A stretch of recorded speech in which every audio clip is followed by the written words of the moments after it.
சம்மாந்துறை கல்வி நிலையத்திற்குட்பட்ட வேப்பியடி கலைமகள் மகாவித்தியாலயத்தில் வாணி விழாவினை முன்னிட்டு நடத்தப்பட்ட போட்டி நிகழ்வுகளில் வெற்றி பெற்ற மாணவர்களுக்கு தடமமைப்பின் ஸ்தாபகத் தலைவர் பெரிய ஹல்லாட்டினைச் சேர்ந்த சமூக சேவகர் நிரஞ்சன் அவர்களது நிதியுதவி மூலம் பரிசில்கள் வழங்கும் நிகழ்வு 1ஆம் திகதி அதிபர் கே தியாகராஜா தலைமையில் இடம்பெற்றது.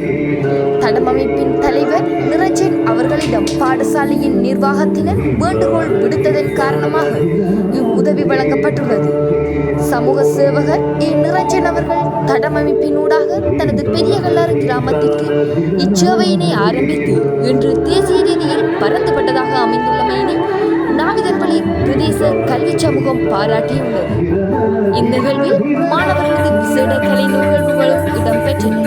இந்நிகழ்வுக்கு அதிதியாக நாடறிந்த கவிஞர் பாவாணர் அக்கரிப்பாக்கியன் கலந்து சிறப்பித்தார்.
தங்களுடைய பிள்ளைகளை தயார் செய்து இன்று வரையும் இந்த நிமிடம் வரையும் அவர்களை அழகுபடுத்துகின்ற மேக்கப் பண்ணுகின்ற விடயங்களில் தொடர்ச்சியாக செயற்பட்ட பெற்றோர்களுக்கும் எமது மாணவ செல்வங்களுக்கும் பாடசாலை அபிவிருத்தி சங்க செயலாளர்களுக்கும் நன்றிகளைய கலை திறன்களையும் போட்டி நிகழ்ச்சிகளிலுமே அவர்களுடைய திறன்களை வெளிப்படுத்துகின்றதற்காக பரிசு பொருட்கள் வழங்க வேண்டும் என்று கேட்டபோது பெரிய கல்லாட்டிலே தனது பிறப்பிடமாக கொண்டு தற்போது ஆஸ்திரேலியாவில் வசித்துக் கொண்டு வருகின்ற நிரஞ்சன் அவர்களால் தோற்றுவிக்கப்பட்ட தடம் என்கின்ற அமைப்பினூடாக எமது மாணவர்களுக்கான பரிசு பொருட்கள் அனைத்துமே வழங்கி வைக்கப்பட்டிருந்தது. இந்த நேரத்தில் அவருக்கும் அவரது குடும்பத்துக்கும் நன்றி கூறுகின்றவர்களை அவர் பாடசாலை மாணவர்கள் மட்டுமல்லாமல் பொது நிகழ்வுகள், ஆலயங்கள், மரண சடங்கு வீடுகள், ஏனைய நீர்ப்பந்தல் அல்லது புலமை பரிசீலனைகள் வழங்குகின்ற அனைத்து விதமான செயற்பாடுகளிலும் ஈடுபட்டுக் கொண்டிருக்கின்ற நல்ல சமூக ஆர்வலராக இருக்கின்றார். இவ்வாறான ஆர்வலர்களை போன்று எமது மாணவர்களும் எதிர்வருகின்ற காலத்திலே தாங்களும் உதவி செய்யக்கூடிய நல்ல மனிதர்களாக வாழ வேண்டும் என்று கேட்டுக்கொண்டு விடைபெறுகிறேன். கொண்டாடி வந்தாலும் இப்பொழுது அந்த ஆணவம் முற்றாக அழியப்பட்டு விட்டதால் இல்லை. அது எங்களிடம் சில வேளை ஆணவம் ஊடுருவ பார்க்கின்றது.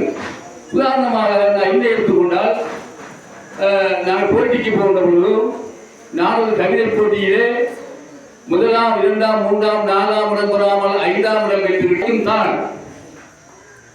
அன்புக்கும் உண்டு அழைக்கும் தான் அன்பால் தான் இறுதியிலே எதை நாங்கள் சாதித்து விடலாம் என்பதை உங்கள் அனைவருக்கும் தெரிந்த விடயங்கள். இங்கே நடைபெற்ற கலை நிகழ்ச்சிகள் என்னை உண்மையிலே கவர்ந்தது. இப்ப கடைசியில 3 சின்ன பிள்ளைகள் வந்து பாடினாங்களே பாட்டு, அவங்க பாடினதை விட அவங்க சிரிச்சது நல்லா இருந்தது. சிரித்தாங்க, அதே அந்த உள்ளத்துல கூட பயந்துருக்கு. இந்த கலை நிகழ்ச்சிகளை எனக்கு ஞாபகம் வருவது, இப்போ 60 வருடங்களுக்கு முன்பு நான் பாடசாலையில் படிக்கின்ற பொழுது 60 ஆண்டுகளுக்கு முன்பு ஒரு மாணவ மன்றத்தில் ஒரு கலை நிகழ்ச்சி ஒன்றும் அதில் மார்க்கண்டேய வரலாறு சிவபெருமா இருக்கின்றார். மார்க்கண்டேயருக்கு 16 வயது காலங்களில் நான் இன்னொரு விஷயம் சொல்ல வேண்டும். நவராத்திரி என்பது இரவு பூஜை. நாங்கள் படிக்கின்ற காலத்திலே சொல்லுவார்கள், எங்கான 2 நேர வகுப்புகள்.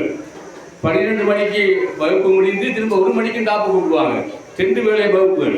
3 மணிக்கு பள்ளிக்கூடம் முடியும். அப்போ நவராத்திரி காலங்களில் எங்களுக்கு அறிவித்து தரப்படும். 6 மணிக்கு முன்னே எல்லாரும் பாடசாலைக்கு வர வேண்டும். 6 மணிலிருந்து கூட்டு பிரார்த்தனை, அதுக்கு பிறகு நற்சிந்தனை, பூஜை. நாங்கள் வீட்டை போகிறதுக்கு 8 மணியாக போயிடும். எனக்கு இந்த பாடலை ஞாபகம் வருது. என்ன வினை செய்யும் ஒரு அடுத்த பாடல்.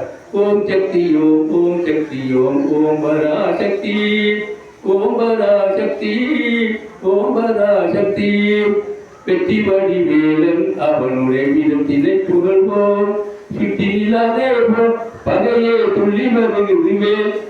கணக்கு பாடல்கள் அப்ப பற்றி ஞாபகத்தில் வருகிறது. இவ்வாறாக கூடுதலாக முடிந்து நச்சிந்தனை முடிந்து இரவு பூஜை எங்களுக்கு நாங்கள் வீட்டை போயிடுவோம். இப்போ நீங்கள் இது இது இது எவ்வாறு மாறியது? இது வரலாறு. இந்த இரவு பூஜை பாடசாலைகளில் பகல் பூஜையாக மாறியது 1985ஆம் ஆண்டு. இதில் ஞாபகம் வச்சுக் கொள்ளுங்க பிள்ளையால், பெரியார்களுக்கு தெரியும். ரவுண்டப் ஆரம்பிக்குது. நாட்டில் ஏற்பட்ட அசாதாரண சூழ்நிலைகளால் சுற்றி வளைப்புகள் சட்டம் கொண்டு வந்தாங்க.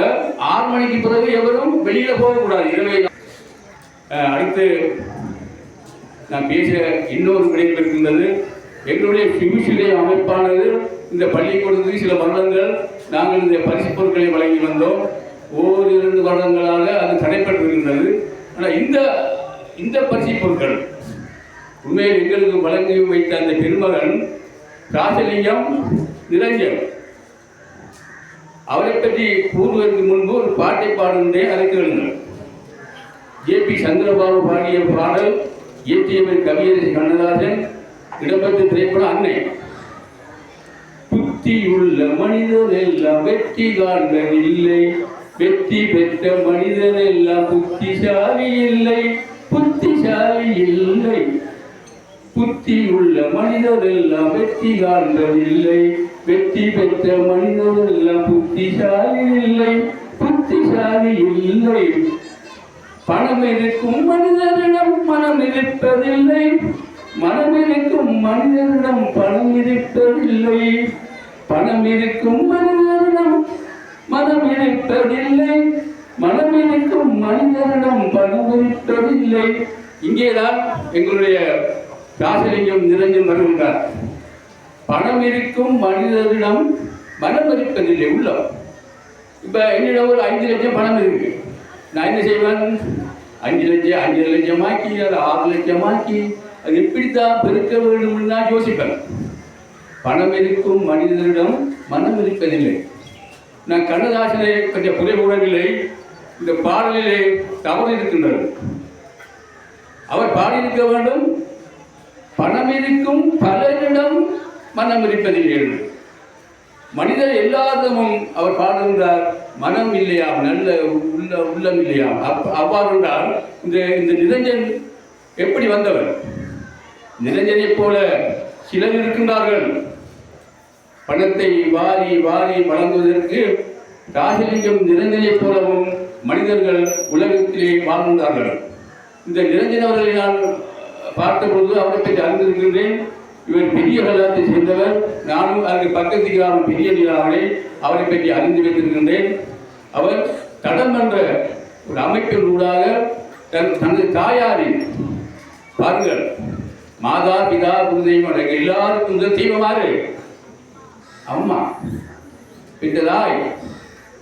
அப்ப அந்த தாயின் பேரால் அவர் தடம் என்ற ஒரு அமைப்பை உருவாக்கி அவருடைய கிராமத்திலே பல பல நல்ல காரியங்கள் செய்து வருகின்றார். மரணம் வீழ்ந்தால் அவருடைய பண உதவிதான் அங்கே முன்னேறிக்கும். அந்த மரண வீட்டுக்கு தேவையான அனைத்தையும் செய்து கொடுப்பார். இந்த புலமை பரீட்சை அதில் சித்தி வரும் மாணவர்களுக்கு ஒவ்வொருவருக்கும் 5000 ரூபாய் அதுக்கு மேற்பட்ட உதவிகள் கொடுப்பார். அதுபோல வாழ்வாதாரங்கள், தலைமைத்துவத்தை இழந்த குடும்ப பெண்கள், நோய்வாய்ப்பட்டவர்கள் எல்லோருக்கும் வாரி வழங்குகின்ற அந்த தன்மையுடைய நிரஞ்சனை நாங்கள் பாராட்ட வேண்டும். நாங்கள் இப்போ சொல்வது போல ஆஸ்திரேலியாவில் இருக்கின்றார். அங்கே இங்கே இன்னும் காசி மரங்கள் காய்ப்பதில்லை. காசி மரம் காய்த்த ஒரு நாடு இருந்தது வரலாறு. நல்லதங்கால் நல்ல தம்பி கதைப்படுத்திருப்பீங்க. நல்லதங்கால் நல்ல தம்பி நாட்டில்னா காசி மரம் காய்க்கலாம். அந்த பாடங்கள் சொல்லுவாங்க. எனவே ஆஸ்திரேலியாவில் அவர் கஷ்டப்பட்டு உழைக்கிற அந்த பணத்தில் எங்களுக்கு இங்கே பாரி வழங்குகிறார். உண்மையிலே அவருக்கு இந்த நாகரி மொழியும் தெரியாது, பள்ளிக்கூடத்தையும் தெரியாது, எங்கள் யாரையும் தெரியாது, உங்களையும் தெரியாது, அதிபரையும் தெரியாது. ஏன் தவறா? அதான் நல்ல உள்ளம் உறங்காது என்று சொல்வார்கள். அப்ப பணம் இருக்கும் மனிதனிடம் மனம் இருப்பதில்லை என்றது சரியா அப்படியா? இவங்கும் சரியா அப்படியா? அப்ப பணம் உள்ள மனிதர்கள் சிலரிடம் நல்ல மனம் இருக்கும். அதை நான் கேட்கவே நான் கூடுதல் பேசினான். இந்த பாடலில் சில தவறு இருக்குது. பணம் இருக்கும் மனிதனிடம் பலரிடம் தான் மனம் இருப்பதில்லை. அந்த வகையில் நாங்கள் அந்த நிரஞ்சனை நாங்கள் பாராட்டி அவர் நீண்ட காலம் நோய் நொடி இல்லாமல் பேரோடும் புகழோடும் வாழ வேண்டும் என்று எல்லாம் அல்ல இந்த அன்னை பராசக்தியின் முன்னிலையில் இருந்து நான் அந்த சக்தியை வேண்டுகின்றேன். அவருக்கு இந்த இடத்திலே வைத்து அவருக்கு பட்டம் ஒன்று வழங்கலாம் என்கின்றேன். பொன்மன செம்மல் என்று எம்ஜிஆருக்கு ஒரு பட்டம் வழங்கப்பட்டது, திருமுருக நிர்வானந்த வாரியாரால். நான் இவருக்கு பொன்மன வேந்தன், நான் கையடி எல்லாரும் இந்த ராஜலிங்கம் நினைஞ்சனார்கள் பொன்மன வேந்தன் என்னும் பட்டத்தை வழங்கி மீண்டும் அவரை நாங்கள் வாழ்த்தி உங்கள் முன்னிலையில் விடைபெறுகின்றேன்.